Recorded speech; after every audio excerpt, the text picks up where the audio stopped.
ಉನ್ನತವಾಗಿರುವಂಥ ದಿನವನ್ನು ಕೊಟ್ಟಿಕ್ಕಾಗಿ ನಿಮಗೆ ಸ್ತೋತ್ರ ಅಪ್ಪ. ಈ ಒಂದು ಅಮೂಲ್ಯವಾದ ಸಮಯದಲ್ಲಿ ನಿಮ್ಮ ಅಮೂಲ್ಯವಾದ ಮಾತುಗಳನ್ನು ಆಲೋಚನೆ ಮಾಡುವಂತಹ ಈ ಒಂದು ಅಮೂಲ್ಯವಾದ ಭಾಗ್ಯವನ್ನು ಕೊಟ್ಟಿಕ್ಕಾಗಿ ನಿಮಗೆ ಸ್ತೋತ್ರ ಅಪ್ಪ. ಇವಾಗ ನಾವು ವಾಕ್ಯದ ಬಗ್ಗೆ ಆಲೋಚನೆ ಮಾಡಬೇಕಾದ್ರೆ ವಾಕ್ಯವನ್ನು ಗ್ರಹಿಸಲು ನಮಗೆ ಬೇಕಾಗಿರುವಂತಹ ವಿವೇಕವನ್ನು, ಸಾತ್ವಿಕತೆಯನ್ನು ನಮಗೆ ದಯಪಾಲಿಸಿರಲಿ. ಹೇಳುವಂಥ ನನಗೂ ಪವಿತ್ರಾತ್ಮರ ಸಹಾಯವನ್ನು ಕೊಟ್ಟು ನಡೆಸಿ. ನನ್ನ ಪ್ರಾರ್ಥನೆಯನ್ನು ಯೇಸು ಕ್ರಿಸ್ತರ ನಾಮದಲ್ಲಿ ಸಮರ್ಪಿಸಿ ಬೇಡಿಕೊಳ್ಳುತ್ತಿದ್ದೇನೆ, ಪರಲೋಕದಲ್ಲಿರುವ ನಮ್ಮ ತಂದೆಯೇ, ಆಮೆನ್.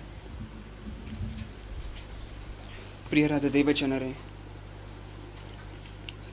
ವಿಶ್ವದಾದ್ಯಂತ, ಪ್ರಪಂಚದಾದ್ಯಂತ ಕ್ರೈಸ್ತವರು ಅನ್ನಿಸಿಕೊಂಡಂಥವರು ಈ ಡಿಸೆಂಬರ್ ತಿಂಗಳಲ್ಲಿ ಒಂದು ಹಬ್ಬ ಮಾಡ್ತಾರೆ. ಯಾವ ಹಬ್ಬ ಪ್ರಿಯರೇ? ಅದು ಕ್ರಿಸ್ಮಸ್. ಈ ಕ್ರಿಸ್ಮಸ್ ಹಬ್ಬದ ಸಂದರ್ಭವಾಗಿ ಒಂದೊಂದು ವರ್ಗದ ಜನ ಒಂದೊಂದು ಕೆಲಸದಲ್ಲಿ ತೊಡಗಿರ್ತಾರೆ ಪ್ರಿಯರೇ. ಅದರಲ್ಲಿ ಒಂದು ವರ್ಗ ಕ್ರೈಸ್ತವರು ಏನು ಮಾಡ್ತಿರ್ತಾರೆ ಈ ಹಬ್ಬದ ಸಂದರ್ಭದಲ್ಲಿ ಅಂತ ಯೋಚನೆ ಮಾಡಿದಾಗ, ಅವರೇನೋ ಅವ್ರ ಹಬ್ಬವನ್ನು ಸಂಭ್ರಮವಾಗಿ, ಸಡಗರವಾಗಿ, ವಿಜೃಂಭಣೆಯಿಂದ ಈ ಥರ ಆಚರಣೆ ಮಾಡೋದಕ್ಕೆ ಅವರು ಸಿದ್ಧವಾಗಿರ್ತಾರೆ ಕ್ರೈಸ್ತವರು ಕ್ರಿಸ್ಮಸ್ ಹಬ್ಬವನ್ನು. ಇನ್ನೊಂದು ವರ್ಗದ ಜನ ಕ್ರಿಸ್ತು ವಿರೋಧಿಗಳು, ಅಥವಾ ಕ್ರಿಸ್ತನನ್ನು ಅರಿಯದೇ ಇರತಕ್ಕಂತಹ ಜನರಲ್ಲಿ ಸ್ವಲ್ಪ ಜನ ಅನೇಕ ಪ್ರಶ್ನೆಗಳನ್ನು ಮಾಡ್ತಿರ್ತಾರೆ ಪ್ರಿಯರೇ.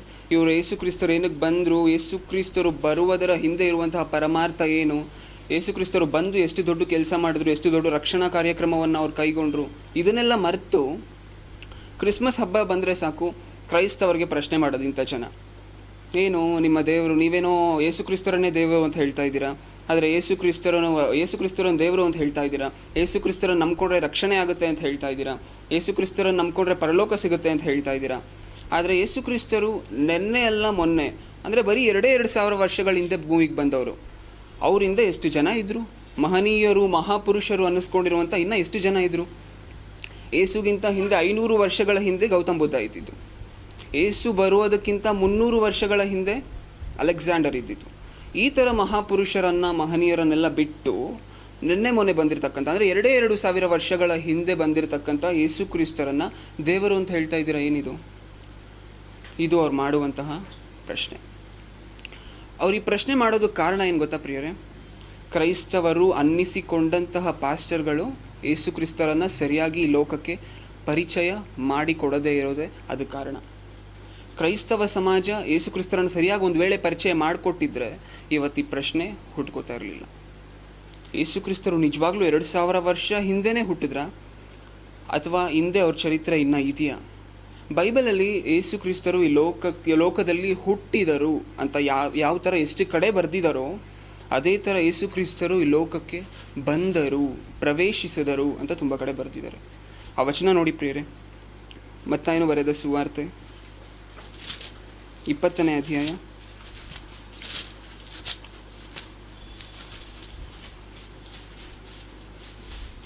ಮತ್ತಾಯನು ಬರೆದ ಸುವಾರ್ತೆ 20ನೇ ಅಧ್ಯಾಯ 28ನೇ ವಚನ, 20-28. ಹಾಗೆಯೇ ಮನುಷ್ಯ ಕುಮಾರನು ಸೇವೆ ಮಾಡಿಸಿಕೊಳ್ಳುವುದಕ್ಕೆ ಬರಲಿಲ್ಲ, ಸೇವೆ ಮಾಡುವುದಕ್ಕೂ ಅನೇಕರನ್ನು ಬಿಡಿಸಿಕೊಳ್ಳುವುದಕ್ಕಾಗಿ ತನ್ನ ಪ್ರಾಣವನ್ನು ಈಡುಕೊಡುವುದಕ್ಕೂ ಬಂದನು ಎಂದು ಹೇಳಿದನು.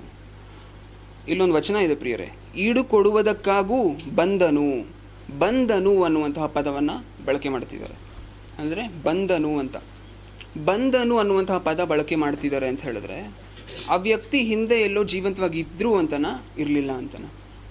ಬಂದರು, ಇವಾಗ ಒಬ್ಬ ವ್ಯಕ್ತಿ ಮನೆಯಿಂದ ಆಫೀಸಿಗೆ ಬಂದನು ಅಂತ ನಾವು ಹೇಳಿದ್ರೆ, ಆ ವ್ಯಕ್ತಿ ಆಫೀಸಿಗೆ ಬರೋದಕ್ಕೆ ಮುಂಚೆ ಎಲ್ಲೋ ಒಂದು ಕಡೆ ಇದ್ದರು ಅಂತನ. ಅದರ ಅರ್ಥ ಆ ವ್ಯಕ್ತಿನೇ ಇರಲಿಲ್ಲ ಅಂತನ, ಇದ್ದರು ಅಂತ. ಇಲ್ಲೂ ಯೇಸು ಕ್ರಿಸ್ತರ ವಿಚಾರದಲ್ಲಿ ಯೇಸು ಕ್ರಿಸ್ತರು ಈ ಲೋಕಕ್ಕೆ ಬಂದರು ಅನ್ನುವಂಥ ಪದ ಬಳಕೆ ಮಾಡ್ತಿದ್ದಾರೆ.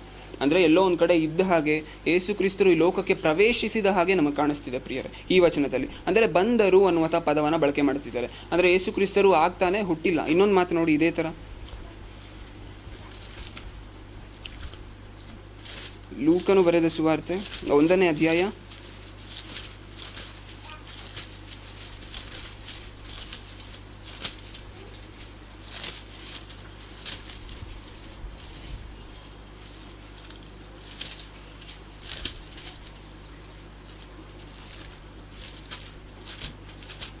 ಮಾರ್ಕನು ಬರೆದ ಸುವಾರ್ತೆ 1ನೇ ಅಧ್ಯಾಯ 38ನೇ ವಚನ. ಮಾರ್ಕನು ಬರೆದ ಸುವಾರ್ತೆ 1ನೇ ಅಧ್ಯಾಯ 38ನೇ ವಚನ. ತೆಗೆದ್ರ? ನಾವು ಸಮೀಪದಲ್ಲಿರುವ ಬೇರೆ ಊರುಗಳಿಗೆ ಹೋಗೋಣ. ಯೇಸುಕ್ರಿಸ್ತರು ಮಾತಾಡ್ತಿರುವಂತಹದ್ದು.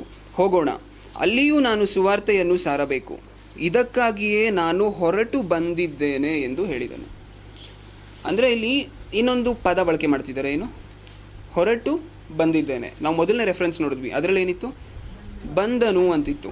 ಇಲ್ಲಿ ಹೊರಟು ಬಂದಿದ್ದೇನೆ ಅಂತ ಹೇಳ್ತಾ ಇದ್ದಾರೆ. ಹೊರಟು ಬಂದಿದ್ದೇನೆ ಅಂದರೆ ನಾವು ನಮ್ಮ ಮನೆಗಳಿಂದ ಹೊರಟು ಈ ಸಂಘಕ್ಕೆ ಬಂದಿದ್ದೀವಿ. ಅಂದರೆ ಹೊರಟು ಬಂದಿದ್ದೀವಿ ಅಂತ ಬಂದಿದ್ದೇನೆ ಅಂತ ಯೇಸುಕ್ರಿಸ್ತರು ಹೇಳ್ತಿದ್ದಾರೆ. ಅಂದರೆ ಎಲ್ಲೋ ಒಂದು ಕಡೆಯಿಂದ ಹೊರಟು ಭೂಲೋಕಕ್ಕೆ ಬಂದಿದ್ದಾರೆ ಅಂತ ಅದರ ಅರ್ಥ. ಅಲ್ಲಿಂದ ಹೊರಟು ಇಲ್ಲಿಗೆ ಬಂದಿದ್ದೇನೆ ಅಂತ. ಈ ರೆಫರೆನ್ಸ್ ಏನು ಹೇಳುತ್ತೆ? ಮೊದಲನೇ ವಚನದಲ್ಲಿ ಬಂದೆನು ಅಂತ ಸೂಚಿಸಿದ್ದಾರೆ, 2ನೇ ವಚನದಲ್ಲಿ ಹೊರಟು ಬಂದಿದ್ದೇನೆ. ಈ 2 ವಚನ ಏನು ಹೇಳ್ತಿದೆ? ಯೇಸುಕ್ರಿಸ್ತರು ಮುಂಚೆ ಎಲ್ಲೋ ಇದ್ದ ಹಾಗೆ, ಅಂದರೆ ಯೇಸುಕ್ರಿಸ್ತರ ಚರಿತ್ರೆ 2,000 ವರ್ಷಗಳ ಹಿಂದೆ ಅಲ್ಲ ಅಂತ ಈ ವಚನಗಳು ಹೇಳ್ತಾ ಇದೆ. ಇನ್ನು ಇವರು ಏನು ಕ್ವೆಶನ್ ಮಾಡ್ತಾರೆ? ಯೇಸುಕ್ರಿಸ್ತರು ಹುಟ್ಟಿದರು ಅಂತಲೂ ಬೈಬಲಲ್ಲಿ ಇದೆಯಲ್ವಾ? ಯೇಸುಕ್ರಿಸ್ತರು ಈ ಲೋಕದಲ್ಲಿ ಜನಿಸಿದರು, ಹುಟ್ಟಿದರು ಅಂತಲೂ ಬೈಬಲಲ್ಲಿ ಇದೆಯಲ್ವಾ? ಅದು ವಚನ. ಆ ವಚನನೂ ಒಂದ್ಸತಿ ನೋಡಿ ಪ್ರಿಯರೇ. ಮತ್ತಾಯನು ಬರೆದ ಸುವಾರ್ತೆ 2ನೇ ಅಧ್ಯಾಯ 1ನೇ ವಚನ.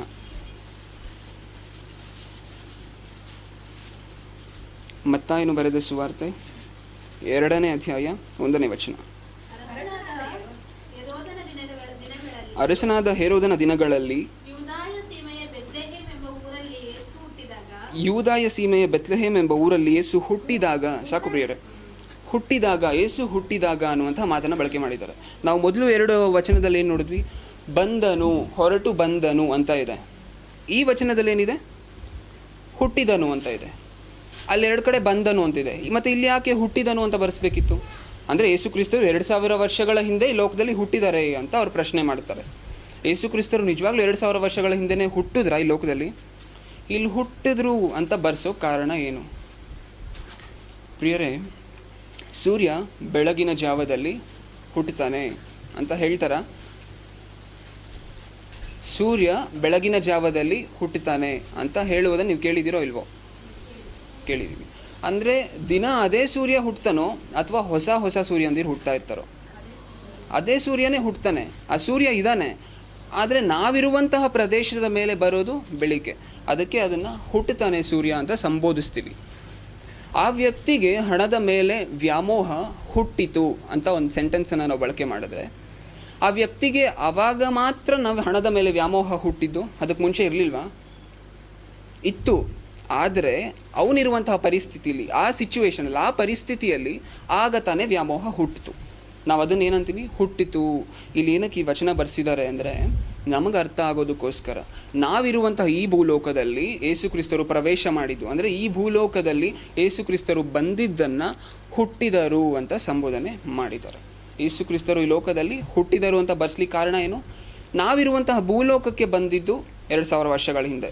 ಅದಕ್ಕೆ ಹುಟ್ಟಿದರು ಅನ್ನುವಂಥ ಪದವನ್ನು ಬಳಕೆ ಮಾಡ್ತಿದ್ದಾರೆ. ಸೂರ್ಯ ದಿನ ಬಂದರೂ ಸಹ ಹುಟ್ಟಿದನು ಅಂತ ನಾವು ಏನಕ್ಕೆ ಬಳಕೆ ಮಾಡ್ತೀವಿ? ನಾವಿರುವಂತಹ ಪ್ರದೇಶದಲ್ಲಿ ಬೆಳಿಗ್ಗೆ ಹುಟ್ಟುತ್ತಾನೆ. ಯೇಸುಕ್ರಿಸ್ತರು ನಾವಿರುವಂತಹ ಭೂಮಂಡಲಕ್ಕೆ ಬಂದಿದ್ದಕ್ಕೋಸ್ಕರ 2,000 ವರ್ಷಗಳ ಹಿಂದೆ ಹುಟ್ಟಿದನು ಅನ್ನುವಂಥ ಪದವನ್ನು ಬಳಕೆ ಮಾಡಿದ್ದಾರೆ ಪ್ರಿಯ. ಇನ್ನು ಯೇಸುಕ್ರಿಸ್ತರೇನೋ 2,000 ವರ್ಷಗಳ ಹಿಂದೆ ಬಂದರು ಅಂತ ನಮಗೆ ಗೊತ್ತಾಯಿತು. ಅದಕ್ಕೆ ಮುಂಚೆ ಯೇಸುಕ್ರಿಸ್ತರು ಎಲ್ಲಿದ್ದರು? ಮತ್ತೆ ಇದು ನಮಗೆ ಗೊತ್ತು, ಅವ್ರು ಕೇಳುವಂತಹ ಪ್ರಶ್ನೆ.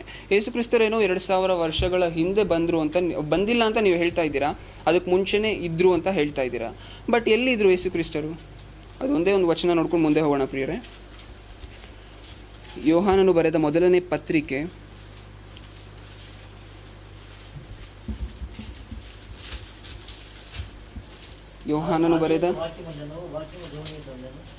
ಯೋಹಾನನು ಬರೆದ ಮೊದಲನೇ ಪತ್ರಿಕೆ 4ನೇ ಅಧ್ಯಾಯ 14ನೇ ವಚನ.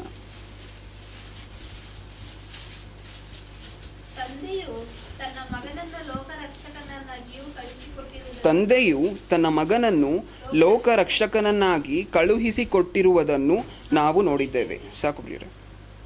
ತಂದೆ ತನ್ನ ಮಗನನ್ನು ಲೋಕರಕ್ಷಕರನ್ನಾಗಿ ಕಳಿಸ್ಕೊಡ್ತಾರಂತೆ. ತಂದೆ ಯಾರು? ಸೃಷ್ಟಿಕರ್ತರು. ಅಂದರೆ ಯೇಸು ಕ್ರಿಸ್ತರು ಒಂದು ಕಾಲದಲ್ಲಿ ಎಲ್ಲಿದ್ದರು ಅಂತ ನಮ್ಗೆ ಅರ್ಥ ಆಗುತ್ತೆ, ತಂದೆ ಕಳಿಸ್ಕೊಟ್ಟಿದ್ದಾರಂತೆ ಯೇಸು ಕ್ರಿಸ್ತರನ್ನು. ಅಂದರೆ ಒಂದು ಕಾಲದಲ್ಲಿ ಯೇಸು ಎಲ್ಲಿದ್ದರು ಅಂತ ನಮ್ಗೆ ಅರ್ಥ ಆಗುತ್ತೆ, ತಂದೆ ಹತ್ರ ಇದ್ದರು ಅಂತ ಗೊತ್ತಾಯಿತು. ಈಗ ತಂದೆ ಎಲ್ಲಿದ್ದಾರೆ? ಪರಲೋಕದಲ್ಲಿರುವ ನಮ್ಮ ತಂದೆಗೆ. ಅಂದರೆ ನಾವು ಮಾಡುವಂತಹ ಪ್ರಾರ್ಥನೆಯಲ್ಲಿ ನಾವೇ ಅಡ್ರೆಸ್ ಹೇಳ್ತಾ ಇದ್ದೀವಿ, ತಂದೆ ಎಲ್ಲಿದ್ದಾರೆ? ಪರಲೋಕದಲ್ಲಿ. ಈಗ ಯೇಸು ಎಲ್ಲಿದ್ದರು ಅಂತ ಗೊತ್ತಾಯಿತು ನಮಗೆ, ತಂದೆ ಬಳಿಯಲ್ಲಿ. ತಂದೆ ಪರಲೋಕದಲ್ಲಿದ್ದಾರೆ. ಈಗ ಯೇಸು ಎಲ್ಲಿದ್ದರು? ಪರಲೋಕದಲ್ಲಿ 2000 ವರ್ಷಗಳ ಹಿಂದೆನೇ ಇದ್ದರು. ತುಂಬ ಜನ ಪ್ರಿಯರೇ, ಯೇಸು ಕ್ರಿಸ್ತರು ಈ ಲೋಕಕ್ಕೆ ಹುಟ್ಟಿರುವ ಪರಮಾರ್ಥವನ್ನು ಅಥವಾ ಅವರು ಎಷ್ಟು ದೊಡ್ಡ ಕಾರ್ಯಕ್ರಮವನ್ನು ಕೈಗೊಂಡು ಎಷ್ಟು ಲಕ್ಷಾಂತರ ಆತ್ಮಗಳನ್ನು ರಕ್ಷಣೆ ಮಾರ್ಗಕ್ಕೆ ಇವತ್ತು ಬರಲಿಕ್ಕೆ ಸಾಧ್ಯವಾಗಿದ್ದಾರೆ ಅಂತ ಯೋಚನೆ ಮಾಡುವುದನ್ನು ಬಿಟ್ಟು, ನೀವು 25ನೇ ತಾರೀಕು ಕ್ರಿಸ್ಮಸ್ ಮಾಡ್ಕೋತಿದ್ದೀರಲ್ವಾ, ನಿಜವಾಗ್ಲೂ ಬೈಬಲಲ್ಲೆಲ್ಲಾದರೂ ಬರೆದಿದ್ದಾರಾ? ರೀಸೆಂಟಾಗಿ ನೋಡಿದ್ದೀವಿ ಯೂಟ್ಯೂಬಲ್ಲಿ, ಹಮಾರ ಪ್ರಸಾದ್ ಅನ್ನುವಂತಹ ವ್ಯಕ್ತಿ BOUಗೆ ಚಾಲೆಂಜ್ ಮಾಡಿದ್ದು, 25ನೇ ತಾರೀಕು ಎಲ್ಲಿದೆ, ಬೈಬಲಲ್ಲಿ ಏನಾದರೂ ಇದೆಯಾ ಕ್ರಿಸ್ಮಸ್ 25ನೇ ತಾರೀಕು ಅಂತ ಎಲ್ಲಾದರೂ ನೀವು ತೋರಿಸ್ರಿ ಅಂತ BOUಗೆ ಹೇಳಿದ್ರು. BOUಯಿಂದ ಯಾರು ಗೊತ್ತಾ ಆನ್ಸರ್ ಮಾಡಿದ್ದವ್ರಿಗೆ? ಒಂದು ಸ್ತ್ರೀ ಯೂಟ್ಯೂಬಲ್ಲಿ ಮಾಡಿಬಿಟ್ರು. ಯಾರು ಕ್ರಿಸ್ಮಸ್ ಮಾಡ್ತಾ ಇದ್ದಾರೋ 25ನೇ ತಾರೀಕು ಅವ್ರ ಹತ್ರ ಹೋಗಿ ಕೇಳ್ರಿ, ನಾವು ಮಾಡ್ತಾ ಇಲ್ವಲ್ಲ ಅಂತ. ಅಂದರೆ ತುಂಬ ಜನ ಯೇಸು ಕ್ರಿಸ್ತರು ಹುಟ್ಟಿದ ಪರಮಾರ್ಥವನ್ನು ಬಿಟ್ಟಿದ್ದಾರೆ, ಯೇಸು ಕ್ರಿಸ್ತರು ಹುಟ್ಟಿರುವ ಅರ್ಥವನ್ನು ಬಿಟ್ಬಿಟ್ಟಿದ್ದಾರೆ.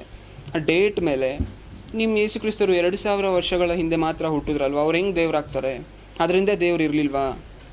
ಈ ಥರ ಪ್ರಶ್ನೆಗಳನ್ನು ಹಾಕುವುದನ್ನು ಈಗ ಸರ್ವೇ ಸಾಮಾನ್ಯ ಆಗೋಗಿದೆ ಪ್ರಿಯರೇ. ಯೂಟ್ಯೂಬ್ ಆನ್ ಮಾಡಿದ್ರೆ 1000 ಜನ ಯೇಸು ಕ್ರಿಸ್ತರ ಬಗ್ಗೆ ಮಾತಾಡೋದನ್ನು ನಾವು ನೋಡಿದ್ದೀವಿ. ಆದರೆ ಕ್ರೈಸ್ತವರಾಗಿ ನಮ್ಮ ಬಾಧ್ಯತೆ ಏನು ಗೊತ್ತಾ? ಸಾತ್ವಿಕತೆಯಿಂದ, ಸಮಾಧಾನದಿಂದ ಅವ್ರಿಗೆ ಉತ್ತರ ಕೊಡಬೇಕು. ಈ ಒಂದು ಪ್ರಶ್ನೆ ಮಾಡಿದ್ದಾರೆ, ಯೇಸು ಕ್ರಿಸ್ತರು ನೆನ್ನೆ ಮೊನ್ನೆ ಹುಟ್ಟಿದವರು ಅಂತ ಅವ್ರು ಹೇಳ್ತಾ ಇದ್ದಾರೆ. ಅಂದರೆ 2000 ವರ್ಷಗಳ ಹಿಂದೆ ಹುಟ್ಟಿದವರು ಅಂತ.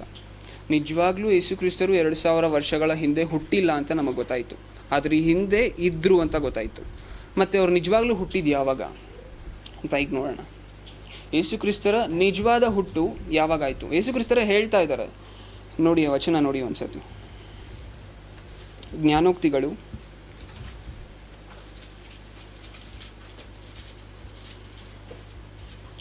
8ನೇ ಅಧ್ಯಾಯ,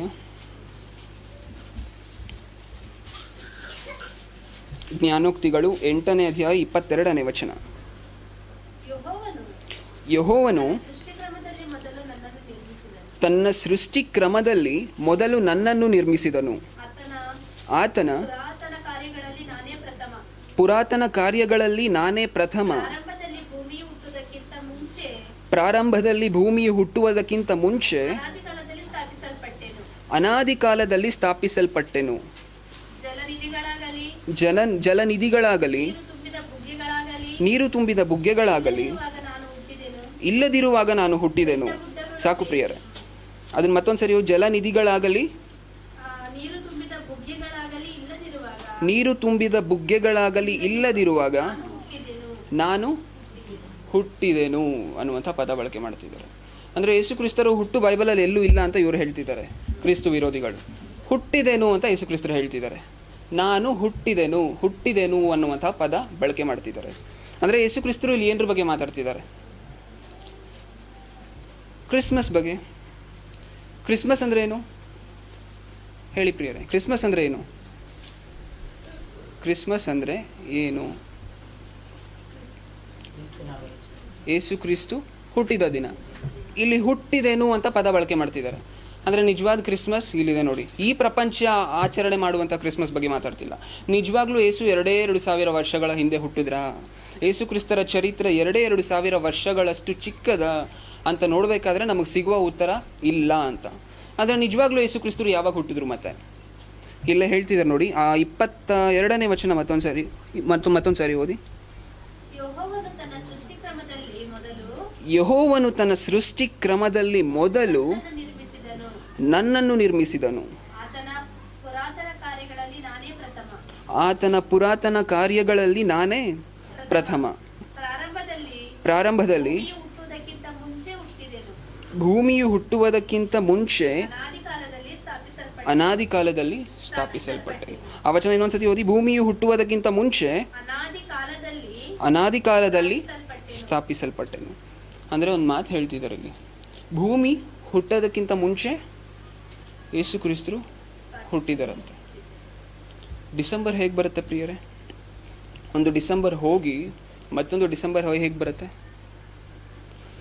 ಭೂಮಿ ತನ್ನ ಸುತ್ತ ತಾನು ತಿರುಗಿ ಒಂದು ದಿನ ಆಗುತ್ತೆ. ಭೂಮಿಯು ತನ್ನ ಸುತ್ತ ತಾನು ತಿರುಗಿದ್ರೆ ಒಂದು ದಿನ ಆಗುತ್ತೆ. ಚಂದ್ರ ಭೂಮಿ ಸುತ್ತ ತಿರುಗಿದ್ರೆ ನಮಗೆ ಸೀಸನ್ಗಳು ಬಂದು ಹೋಗುತ್ತೆ. 4 ಮಳೆಗಾಲ, ಬೇಸಿಗೆಗಾಲ, ವಿಂಟರ್, ಆಟಮ್ ಅಂತ ಏನಿದೆ, ಈ 4 ಸೀಸನ್ ಬಂದು ಹೋಗುತ್ತೆ. ಯಾವಾಗ ಚಂದ್ರ ಭೂಮಿ ಸುತ್ತಿದ್ರೆ ಸೀಸನ್ ಬಂದು ಹೋಗುತ್ತೆ. ಒಂದು ವರ್ಷದಲ್ಲಿ 4 ಸೀಸನ್ ಬಂದು ಹೋಗುತ್ತೆ. ಭೂಮಿ ತನ್ನ ಸುತ್ತ ತಾನು ತಿರುಗಿದ್ರೆ ಒಂದು ದಿನ ಬಂದು ಹೋಗುತ್ತೆ. ಒಂದು ಡಿಸೆಂಬರ್ ಹೋಗಿ ಮತ್ತೊಂದು ಡಿಸೆಂಬರ್ ಬರಬೇಕಾದ್ರೆ ಭೂಮಿ ಸೂರ್ಯನ ಸುತ್ತ ಒಂದು ಸುತ್ತಬೇಕು. ಇಲ್ಲಿ ಯೇಸು ಕ್ರಿಸ್ತರು ಏನು ಹೇಳ್ತಿದ್ದಾರೆ? ಭೂಮಿ ಹುಟ್ಟೋದಕ್ಕೆ ಮುಂಚೆ ಅವ್ರು ಹುಟ್ಟಿದ್ರಂತೆ.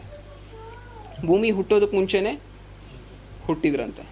ಅಂದರೆ ಒಂದು ಡಿಸೆಂಬರ್ ಹೋಗಿ ಮತ್ತೊಂದು ಡಿಸೆಂಬರ್ ಬರಬೇಕಾದ್ರೆ ಸೂರ್ಯ, ಭೂಮಿ, ಚಂದ್ರ 3 ಗ್ರಹಗಳು ಕೆಲಸ ಮಾಡಬೇಕು.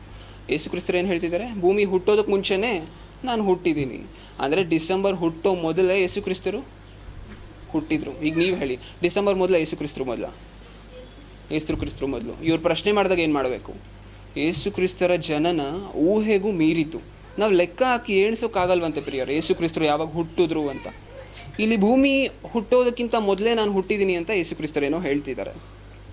ಈ ಸೈನ್ಸ್ ಪ್ರಕಾರವಾಗಿ ಭೂಮಿ ಹುಟ್ಟಿ ಎಷ್ಟು ವರ್ಷ ಆಯಿತು ಅಂತ ನೋಡಿದ್ರೆ, ಭೂಮಿಗೆ ಪುನಾದಿ ಹಾಕಲ್ಪಟ್ಟು ಭೂಮಿ ಸ್ಥಾಪಿಸಲ್ಪಟ್ಟು, ಬರೀ ಭೂಮಿ, ನಾನು ಮನುಷ್ಯರ ಬಗ್ಗೆ ಮಾತಾಡ್ತಿಲ್ಲ, ಆದಮ್ ಬಗ್ಗೆ ಮಾತಾಡ್ತಿಲ್ಲ, ಭೂಮಿ ಹುಟ್ಟಿ ಎಷ್ಟು ವರ್ಷ ಆಯಿತು ಅಂತ ನೋಡಿದ್ರೆ ಸೈನ್ಸ್ ಪ್ರಕಾರ ಸುಮಾರು 15,000 ಕೋಟಿ ವರ್ಷ ಅಂತೆ. 15,000 ವರ್ಷ ಅಲ್ಲ ಪ್ರಿಯರೇ, 15,000 ಕೋಟಿ ವರ್ಷ. ಅಂದರೆ ಯೇಸು ಕ್ರಿಸ್ತರು ಅದರ ಹಿಂದೆನೇ 15,000 ಕೋಟಿ ವರ್ಷಗಳ ಹಿಂದೆ ಜನಿಸಿದಂಥವ್ರು ಅಂತ ಹೇಳಿ ಕರೆಕ್ಟಾಗಿ 15,000 ಕೋಟಿ ವರ್ಷ ಆಗಿದೆ ಯೇಸು ಕ್ರಿಸ್ತರು ಹುಟ್ಟಿ ಅಂತ ಹೇಳೋಕ್ಕೂ ಆಗಲ್ಲ. ಯಾಕೆಂದರೆ ಅದರ ಹಿಂದೆ ಸ್ಥಾಪಿಸಲ್ಪಟ್ಟು ಎಷ್ಟು ವರ್ಷ ಆಗಿದೆಯೋ ನಮಗೆ ಗೊತ್ತಿಲ್ಲ. ಸೊ ಯೇಸು ಕ್ರಿಸ್ತರ ಜನನ ಊಹೆಗೂ ಮೀರಿತು, ಕ್ಯಾಲ್ಕುಲೇಷನ್ಗೆ ಮೀರಿರುವಂತಹದ್ದು ಯೇಸು ಕ್ರಿಸ್ತರ ಜನನ. ಅಂದಹಾಗೆ ಈಗ ಪ್ರಶ್ನೆಗಳು ಇದೆ ಪ್ರಿಯರೇ, ಪ್ರಶ್ನೆಗಳು. ಯೇಸು ಕ್ರಿಸ್ತರು ಯಾವಾಗ ಹುಟ್ಟಿದ್ರು? ಇದು ಬೈಬಲಲ್ಲಿ ಇದೆಯಾ? 2,000 ವರ್ಷಗಳ ಚರಿತ್ರೆ ಇರುವಂಥವ್ರು ಯೇಸು ಕ್ರಿಸ್ತರು. ಅದಕ್ಕೆ ಒಂದು ಮಾತು ಬರೆದಿದ್ದಾರೆ ಯೇಸು ಕ್ರಿಸ್ತರ ಕೊಲೊಸ್ಸೆಯರಿಗೆ ಬರೆದ ಪತ್ರಿಕೆಯಲ್ಲಿ. ಆತನು ಆದಿ ಸಂಭೂತನು, 1ನೇ ಅಧ್ಯಾಯದಲ್ಲಿರುತ್ತೆ ಪ್ರಿಯರು, 22ನೇ ವಚನ ಅನಿಸುತ್ತೆ.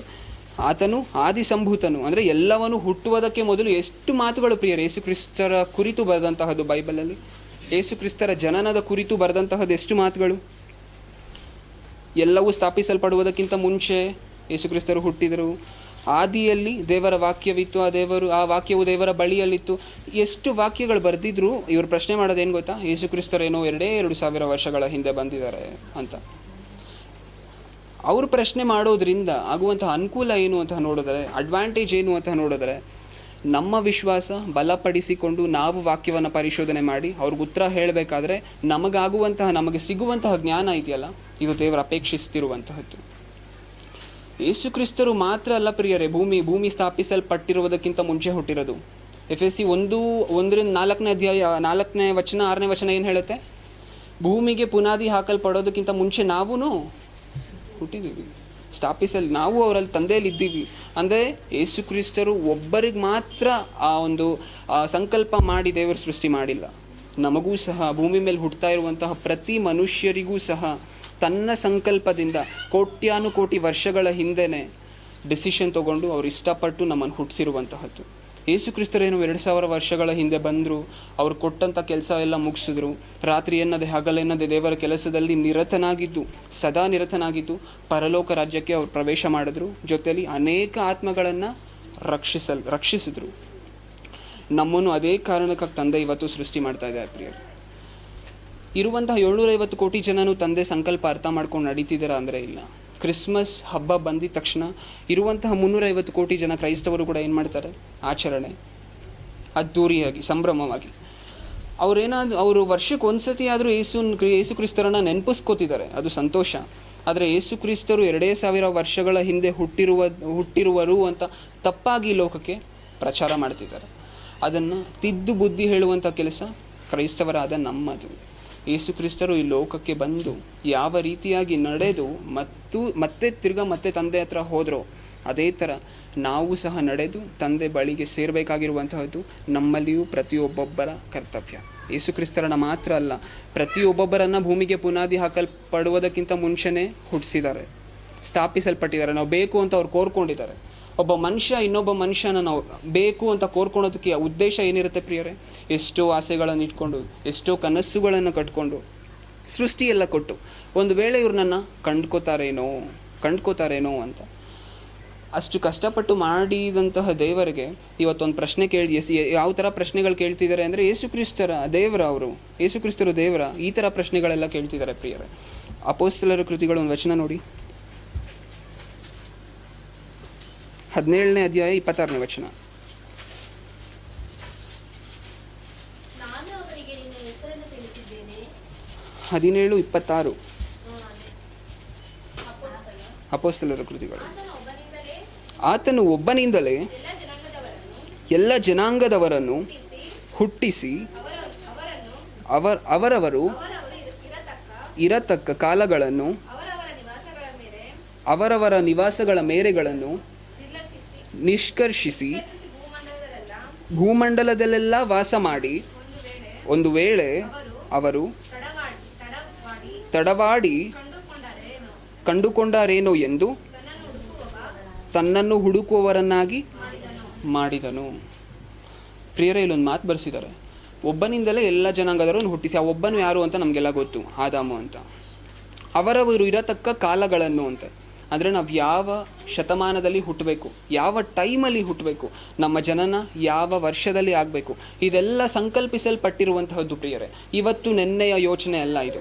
ಯೇಸು ಕ್ರಿಸ್ತರ ಥರನೇ ನಮಗೂ ನಮ್ಮ ಕಾಲ ಫಿಕ್ಸ್ ಮಾಡಿ ಭೂಮಿ ಮೇಲೆ ಬಿಡ್ತಾ ಇದ್ದಾರೆ. ಉದ್ದೇಶ ಏನು ಗೊತ್ತಾ? ನಾವು ಇದೇ ಸ್ಥಳದಲ್ಲಿ ಹುಟ್ಟಬೇಕು, ಬೆಂಗಳೂರು ಪ್ರಾಂತದಲ್ಲೇ ಹುಟ್ಟಬೇಕು, ಬೆಂಗಳೂರು ಪ್ರಾಂತದಲ್ಲಿ ಹುಟ್ಟಿ ಅಲ್ಲಿರುವಂತಹ ಜನರನ್ನು ರಕ್ಷಿಸಬೇಕು, ಇದು ಉದ್ದೇಶ. ಅದು ಎಷ್ಟೋ ವರ್ಷದ ಹಿಂದೆ ಹುಟ್ಟಿಸಿ, ಒಂದು ವೇಳೆ ಅವರು ತಡವಾಡಿ ಕಂಡುಕೊಂಡಾರೇನೋ ಅಂದರೆ ಹುಡುಕಿ ನನ್ನನ್ನು ಹುಡುಕ್ತಾರೇನೋ ಅನ್ನುವಂಥ ಆಲೋಚನೆಯಲ್ಲಿ, ಸಂಕಲ್ಪದಲ್ಲಿ ದೇವರು ನಮ್ಮನ್ನು ಹುಟ್ಟಿಸಿರುವಂತಹದ್ದು.